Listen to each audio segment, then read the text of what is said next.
देश में तमाम ई कॉमर्स को रेगुलेट करने के लिए गवर्नमेंट एक नया ड्राफ्ट लेके आई है।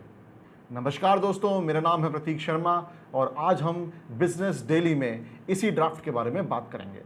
दोस्तों, देश में कोई भी पॉलिसी बनने से पहले गवर्नमेंट हमेशा एक ड्राफ्ट लेके आती है ताकि उस पब्लिक उसके ऊपर अपने ओपिनियन प्रकट कर सके। इसी तरह ई कॉमर्स को रेगुलेट करने के लिए गवर्नमेंट एक ड्राफ्ट लेके आई है। इस ई कॉमर्स ड्राफ्ट के 7 मुख्य बिंदु हैं। पहला है ban on flash sales. Flash sales यानी आपने देखा होगा कुछ कंपनीज 12 बजे एक सेल लेके आती है और 10 मिनट के अंदर वो सेल खत्म हो जाती है। गवर्नमेंट इस ड्राफ्ट के ज़रिए इन तरीके की सेल्स को बैन करना चाहती है क्योंकि ऐसी सेल्स प्रोडक्ट के प्राइस को इफ़ेक्ट करती है। नॉर्मल सेल्स जैसे बिग बिलियन डे सेल और अमेजॉन प्राइम डे सेल्स ऐसे ही चलती रहेंगी। दूसरा पॉइंट है फॉल बैक लायबिलिटी। इसके तहत अगर कस्टमर को प्रोडक्ट से किसी भी तरीके की प्रॉब्लम होती है तो वेंडर के साथ साथ ई कॉमर्स प्लेटफॉर्म भी कस्टमर के प्रति जवाबदेह रहेगा। तीसरा पॉइंट है नो प्रेफरेबल ट्रीटमेंट। इसके तहत ई कॉमर्स प्लेटफॉर्म्स किसी खास वेंडर को प्रेफरेंस नहीं दे सकते। चौथा पॉइंट है no data transfer. E commerce companies बिना कस्टमर की अनुमति के अपना डेटा किसी थर्ड पार्टी को ट्रांसफ़र नहीं कर पाएंगे। फिफ्थ है no listing of associated enterprise. इस पॉइंट के अनुसार कोई भी ई कॉमर्स कंपनी अपने ही ब्रांड का प्रोडक्ट अपने प्लेटफॉर्म के ऊपर नहीं बेच सकती। जैसे जियो मार्ट पे रिलायंस के प्रोडक्ट नहीं बिक पाएंगे। सिक्स्थ पॉइंट में गवर्नमेंट का स्वदेशी सेंटिमेंट दिखता है।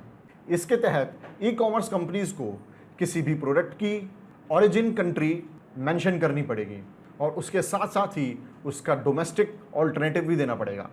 और इसमें 7वां पॉइंट है कि हर ई कॉमर्स एंटिटी को गवर्नमेंट के साथ रजिस्टर करना पड़ेगा, वो चाहे लॉजिस्टिक कंपनी हो, ई कॉमर्स प्लेटफॉर्म हो या फिर ड्राइवर्स हों। इस ड्राफ्ट की सही से क्लैरिटी ना होने के कारण बहुत सारे एमएसएमईज और ई कॉमर्स कंपनीज इसका विरोध कर रहे हैं, क्योंकि अब तक आप किसी फ्रांस की ई कॉमर्स कंपनी से कोई भी ट्रांजैक्शन करते हैं वो लीगल मानी जाती है, पर इस ड्राफ्ट के पॉलिसी बनने के बाद ऐसी ट्रांजैक्शन को इल्लीगल करार दिया जाएगा। साथ ही साथ कंट्री के ओरिजिन के ऊपर भी बहुत सारी एमएसएमईज कन्फ्यूजन में हैं। उनका कहना है चाइनीज़ ब्रांड जैसे शाओमी जो इंडिया में मैन्युफैक्चर कर रहा है, क्या वो मेड इन इंडिया कहलाया जाएगा, या फिर एक इंडियन ब्रांड जो मेजॉरिटी ऑफ मैन्युफैक्चरिंग बाहर से कराता है और देश में असेंबल करता है वो मेड इन इंडिया करार दिया जाएगा। और क्या गवर्नमेंट के पास ऐसा इंफ्रास्ट्रक्चर है कि वो सारी ई कॉमर्स एंटिटीज़ को रजिस्टर करवा के उनको वेरीफाई कर पाए? ऐसे बहुत से सवालों का जवाब आना अभी बाकी है। इस ई कॉमर्स ड्राफ्ट के बारे में आप क्या सोचते हैं, हमें कमेंट करके बताइए। आज बिजनेस डेली में सिर्फ इतना ही। हम रोज़ आपके लिए बिजनेस जगत की बड़ी खबर लेके आते रहेंगे। हमसे जुड़े रहने के लिए हमें फॉलो और सब्सक्राइब कीजिए। नमस्कार।